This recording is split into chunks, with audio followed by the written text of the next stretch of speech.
tingnan natin kung kayang ma-hit ng Glock 17 yung 120 meters na human size target. Okay?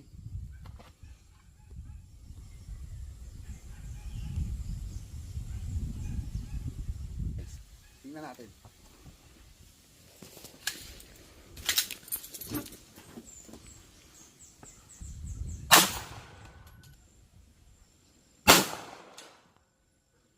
Hit, sir.